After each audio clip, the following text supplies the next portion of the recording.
All right, Rob. So Kyrie Irving, we know about the situation in Dallas. They got two phenomenal players. I would say it's safe to say Kyrie already is. Luka's even better than Kyrie. Didn't work. Only thing could stop him from being a Hall of Famer is injury. So you basically got two future Hall of Famers, I believe. I don't know. Kyrie, I think is on the edge. You think because of his behavior? Yep. Because when he didn't make Look the top, at Dennis Rodman. No, but when he didn't make the top 75, but that's Dennis Rodman removed.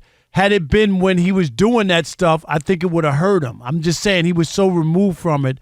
Kyrie, Chris, for them to not count him as a top 75 and to pick Damian Lillard over him, that says something. There's a, you know what I mean? So if he has another couple of bad things or a thing happen, there's a chance that people will penalize him. I don't think he's a lock.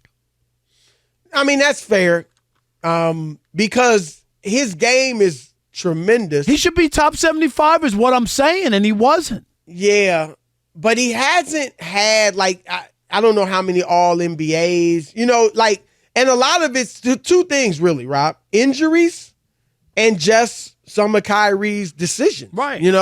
Whether it's just going AWOL for a little while because he needed a break, or it is the vaccination, not getting it.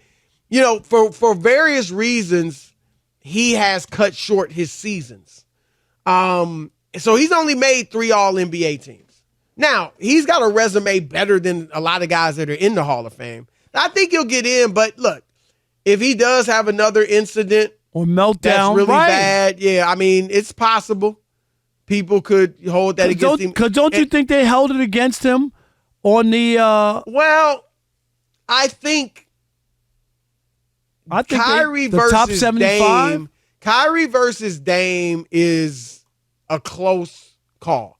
Obviously, Kyrie is the more sensational player with his ball handling and his finishing ability and all of that.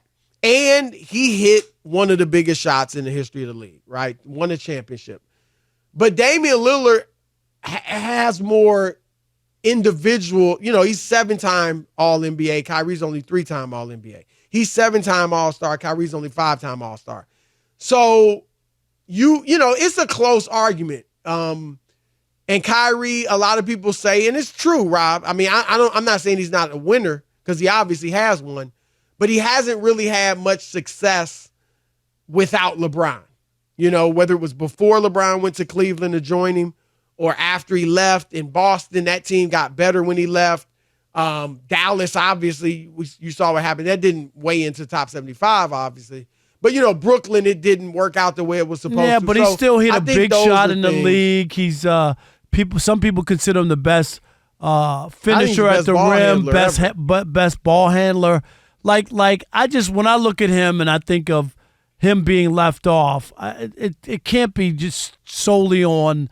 I think he's one of the best players, and I think that's because of people viewed him when they were doing that stuff, Chris, and making those picks. Soured on him. You know what I mean? Because of where it was and when it was announced. Because of where he was in his career. It certainly doesn't help. Right.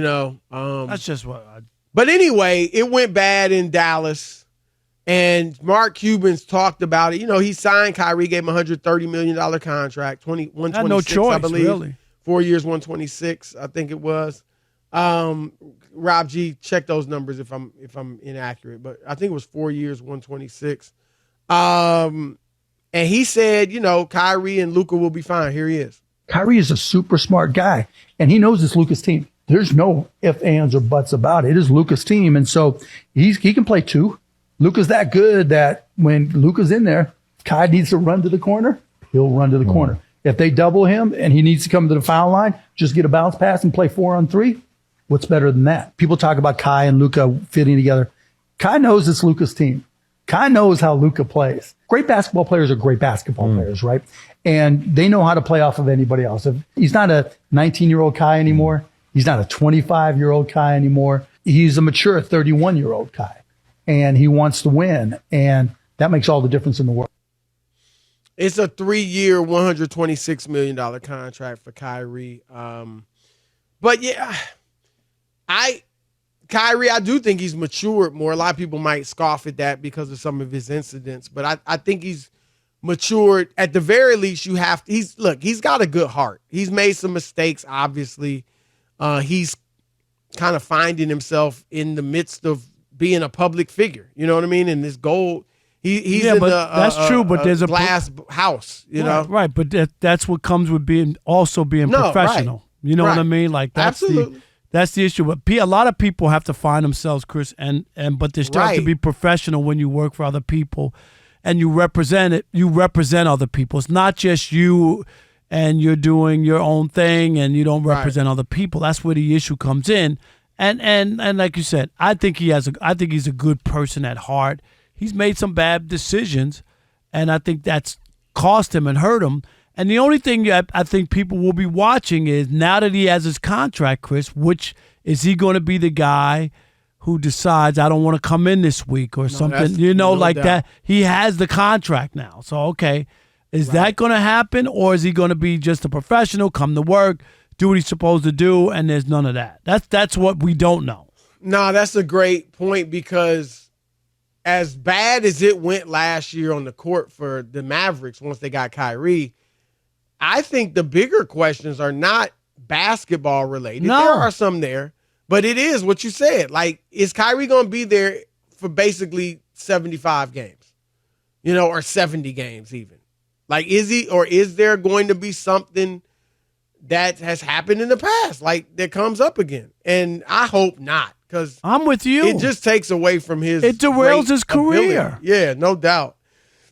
And I've always said, I think Kyrie, because of a lot of the decisions he's made, has really only been probably about 70 to 75% of the player he really could be, Rob.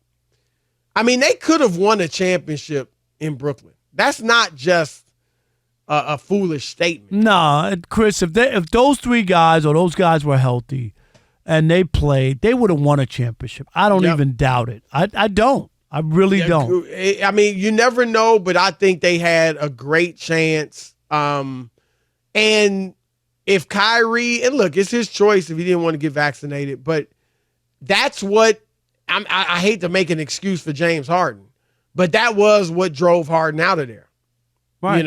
And so, well, because I'm not you're there making an excuse for him, because he still should have stayed. But you're there, and you went there with the idea that this was going to happen, and then all of a sudden you don't have it, and then you say, okay, I can't deal with this. Everybody else went along. We're trying to win a championship. You know what I mean? Everybody else on the team decided to do what they had to do. Yep. Even we saw it in Golden State, right?